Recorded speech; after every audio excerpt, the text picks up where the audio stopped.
I'm a 35-year-old male, and I was married to my ex-wife, Emily, 30, for 4 years before our relationship soured. Emily and I first met at a bar where she worked as a bartender. My friends and I frequently visited the bar, and right from the first day I ever saw Emily, I knew I liked her. She had some unmissable charm that stood her apart from her colleagues. For weeks, I continued to go to the bar without saying anything to Emily or telling her how I felt about her. One evening, while we were at the bar, Emily was serving at a table next to us when a man made some uncomfortable gestures towards her, leaving her embarrassed. I stood up for her and asked the man to apologize to Emily. Few others who noticed it joined me in schooling that man. Soon the security officials of the bar intervened and dragged that man out of the bar. Later that evening, Emily and her boss came to our table with a complimentary drink to thank us. I continued to visit that bar, and we soon became friends. From being bar friends, I asked her out on a date and she agreed. Emily and I ended up dating for 1 year before we married. A few months before our marriage, I got Emily a better job. This way, she would no longer have to go to the bar. I did this because even while we dated, I still went to the bar with her, and I hated seeing how she was treated by other men there. I wasn't comfortable with the men glaring at her and checking her out, so with some friends' help, I got her a job as a waitress in a fancy restaurant. Emily could not get a good-paying job because of her educational qualifications. She had completed high school and tried community college for a year, but she couldn't continue because she couldn't afford to sponsor herself, so she had to take a break and work. On my end, I worked as an assistant lecturer at the university where I was doing my master's. Because I loved Emily so much, her educational background did not matter to me. I had even secretly put money aside for her college and planned to tell her when the money was enough. Apart from Emily not attending college, she was street smart, hardworking, and open-minded. She was always ready to try out something that would bring her new results, and she was always eager to learn. Her open mind and eagerness to learn something new were the attributes I loved most about her. During the first 2 years of our marriage, we were happy and immensely enjoyed each other's company, but there was something that bothered me from time to time. At the beginning of our marriage, I wasn't concerned about it, but after 3 years and Emily could not conceive, I became very bothered. While we were dating, Emily and I talked about the number of children we wanted and even had their names in advance. We'd both agreed on having 2 kids, and it didn't matter if it was 2 boys, 2 girls, or a boy and a girl. What mattered the most was that we'd have the first one in the first or second year of our marriage and have the second child some years after the first child. It was a perfect plan, and I looked forward to it.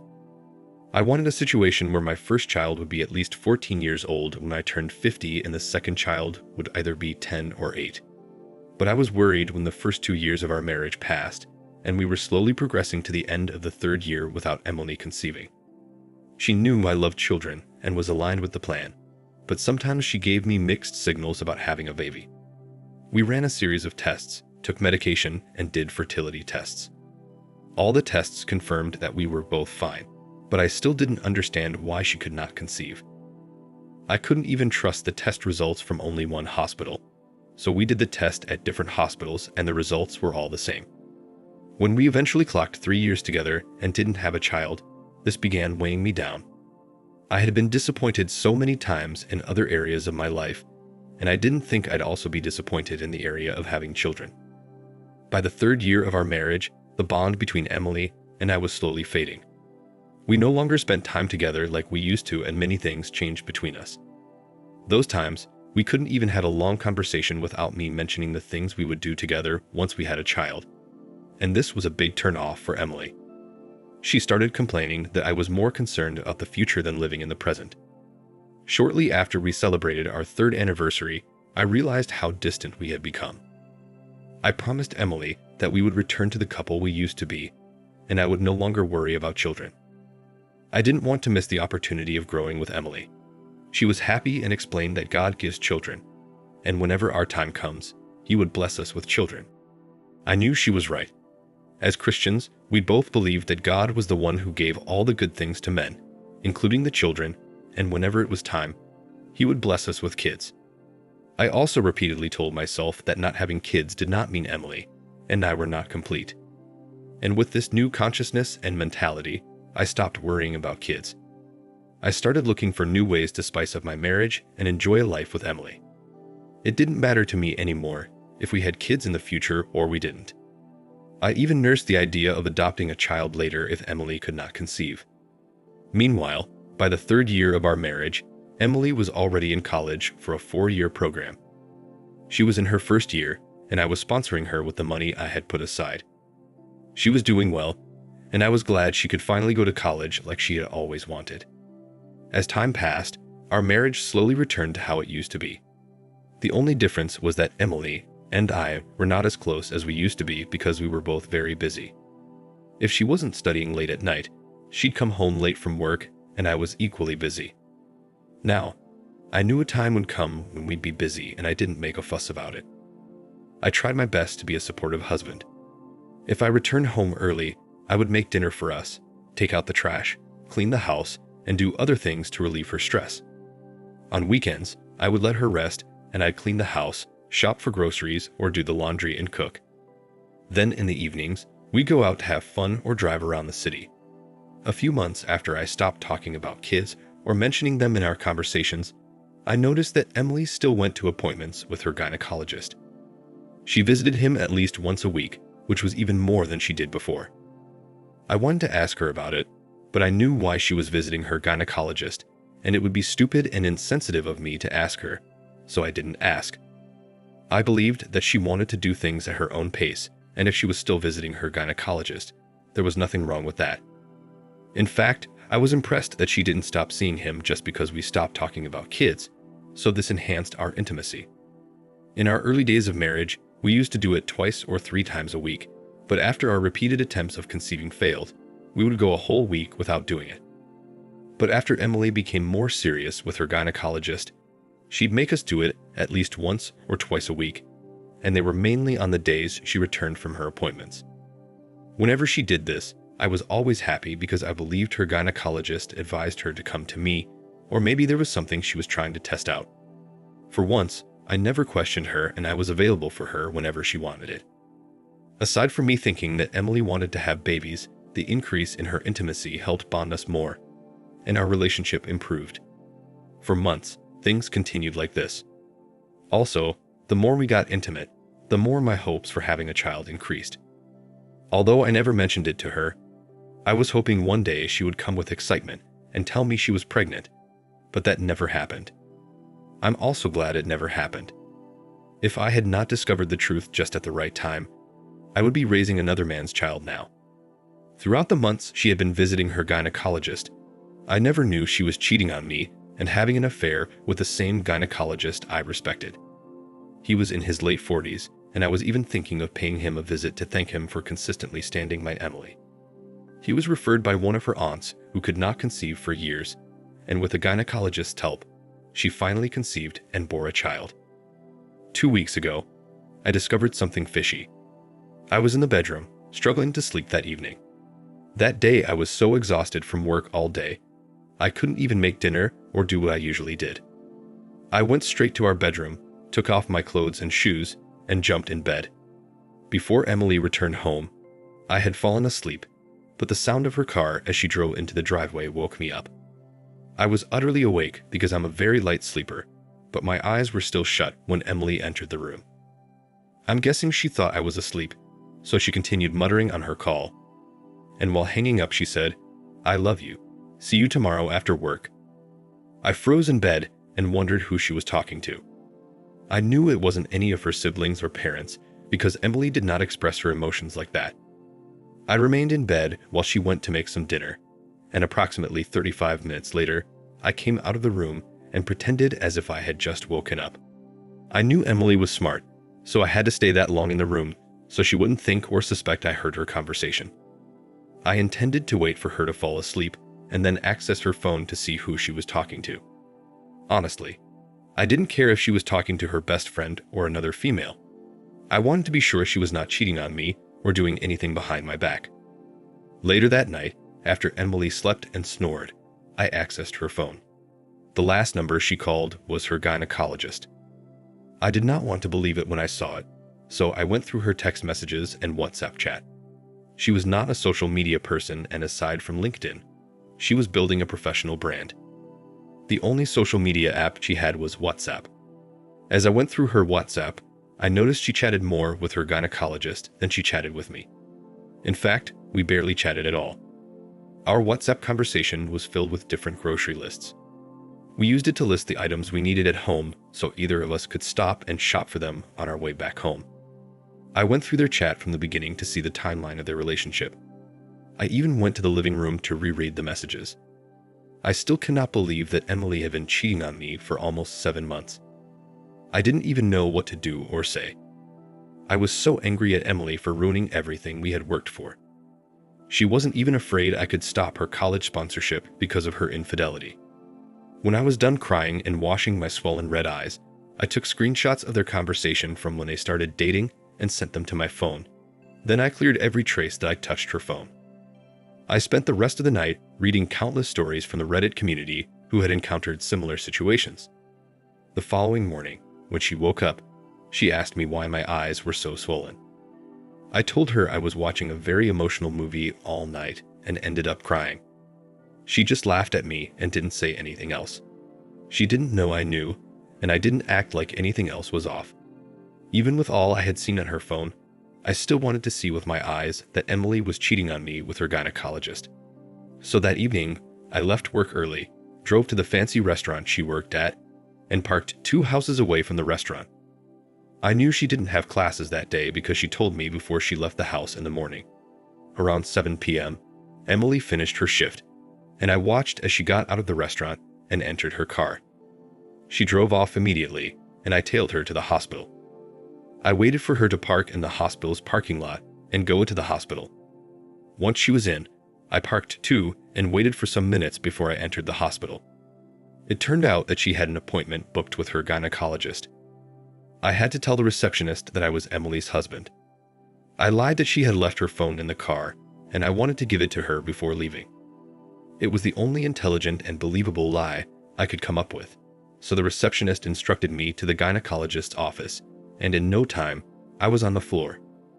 I knew what was going on between Emily and her gynecologist, and I knew our marriage would never remain the same after that day. So before I boldly burst them, I turned on my phone's video recorder, and without making a sound or knocking, I opened the door and walked in. As I had expected, Emily was lying on those long chairs that had been adjusted down, and she and her gynecologist were doing it during hospital hours. I ensured to record it so that she or the judge didn't dismiss my case, saying that it was an examination or something, because a gynecologist does access private parts. Immediately, I opened the door, and Emily saw that I was the one. Her face turned pale, and she pushed the gynecologist away. The gynecologist was scared and confused at the same time, and when Emily told him I was her husband, he froze. I didn't make a scene or yell. I just stood by the entrance of his office, recorded the video, and walked out. Their reaction confirmed that there wasn't any examination going on, but a foul business. Emily ran after me half naked. When I got into the elevator taking me to the ground floor, she stood there and begged me to listen to her. Her voice was so loud, and people were already coming out of their rooms and offices to see what was happening. I had to fake a smile with the secretary on my way out, and I drove home. When I got home, I texted her and told her not to bother coming home, and that was it. I changed the locks of my house. For 2 weeks, Emily has not come home, but she has been blowing my phone with calls and messages. I did that because I wanted to clear my head. Apart from posting this here, I haven't told anyone about her cheating yet, and it's eating me up from the inside. I have decided that I do not want our marriage again, but before we divorce, I want to punish her and let her feel the pain she put me through. I'm so confused right now, and I don't know what to do. Any suggestions would be appreciated. Now for the first update. Hello everyone. Thank you for your comments and for your suggestions. I'm still shocked that Emily could do this to me after everything I did for her. Emily was always my priority, and I put her needs before mine. I should have taken so many expensive courses to help improve myself, but I didn't take them because I wanted Emily to attend college. I push all my savings to sponsor her. I'm still deeply hurt, and I don't think I'll ever get over the pain she has caused me. So, someone here commented that I'd play with her a bit and make her publicly humiliate herself before I serve her the divorce papers. I think it's the best thing to do, and I have also decided to withdraw all my support from her education. If she wants, she can continue college with her peanut earnings.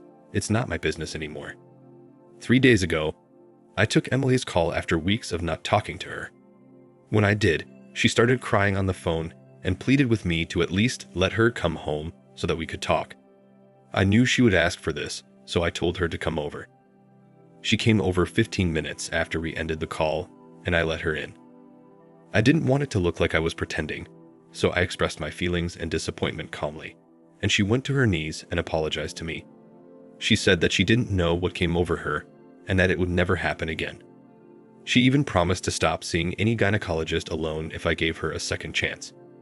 She said that the gynecologist had manipulated her into all these things by saying that I was impotent, and she had to take his help to get pregnant. I questioned her why she didn't discuss this with me when the gynecologist first planted this idea into her mind. She said the doctor had told her not to tell me because it would hurt my male ego. A part of me wanted to believe her, but I also knew that she was not that naive to fall for such a trap. I'll admit that I cried again that day. Seeing her brought back the pain I had that day when I caught her in the act. After she begged for forgiveness, I told her I would only forgive her and take her back if she confessed her cheating to both our parents and how I caught her. When she heard that, she paused, looked at me for a while, then started crying again. She asked if there was no other way, and I told her that it had to be the only way. I thought she would say no, but she didn't. She said she would do anything to restore the relationship. We have picked a date to go to her parents' house and my parents' house for dinner. After that, we'll gather all of her important friends and she will tell them herself how much of a horrible wife she has been. This is the best way to punish her for what she did to me. I will make another update soon, and I cannot wait to see the expression on her face when I serve her the divorce papers. I have already contacted a lawyer, and he is currently processing them. Now for the final update. Hello everyone. So I'd love to announce that Emily did everything we agreed on. But before I tell you how it happened, Emily and I are officially divorced. Yep, I followed the plan, and she got what she deserved. So regarding Emily openly confessing to everyone, we first went to her parents' house for dinner. They were so happy to receive us, but could also sense that something was wrong with Emily. No kidding, she looked miserable, and anyone who saw her could easily tell all was not well. While we were in the middle of the dinner, Emily announced to her parents and siblings who were at home that she wanted to tell them something, and everyone got alerted. Suddenly, she started crying, and in a teary voice, she told her parents that she was cheating on me with her gynecologist, and I caught her. Her parents and siblings were shocked when she said that, and they nearly choked. They all turned in my direction, but I kept a straight face and continued to eat. Her father was the only one who started yelling at her, and the rest of the family could not utter a word. The more her father yelled at her, the more she cried. And after I was done eating, we left together. No one said anything. It was so awkward. I'm sure her parents were shocked to see that both of us come and leave together. The next day, we went to my parents' house and Emily told them the same thing. My parents could not believe it. They knew Emily to be calm and reserved, and she did not look like someone who would do such a thing. They were so disappointed, but they left the decision to me. After we met both of our parents, I was satisfied with the results.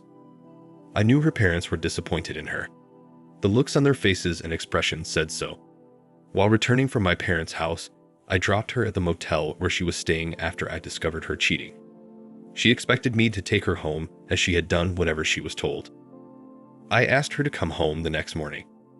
When she came to the house the next day to see her stuff neatly packed on the front porch, she was shocked because she expected us to restart our life. Poor thing. When she came in, I handed her the divorce papers. She started crying. I told her it was over between us and that I only wanted to teach her a lesson. At that moment, she flipped and started yelling at me for ruining her life. She even said she was doing me a favor by sleeping with her gynecologist because she knew I was impotent. I could not make babies. The joke was on her because I was not impotent.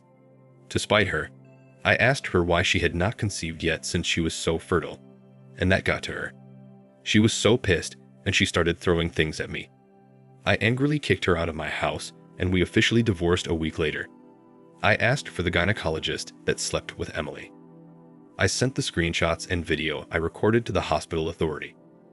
I even posted this on social media mentioning the doctor and the hospital's name. It didn't go well for the hospital administration. He was suspended for doing a patient during the hospital hours. Emily could not even return to him because his marriage and career were ruined because of her. I now feel fulfilled, and I can't thank you all enough for your suggestions. Thank you once again. Thank you for watching. Like, comment, and subscribe if you enjoyed the video. Until next time, I'll see you again. Take care.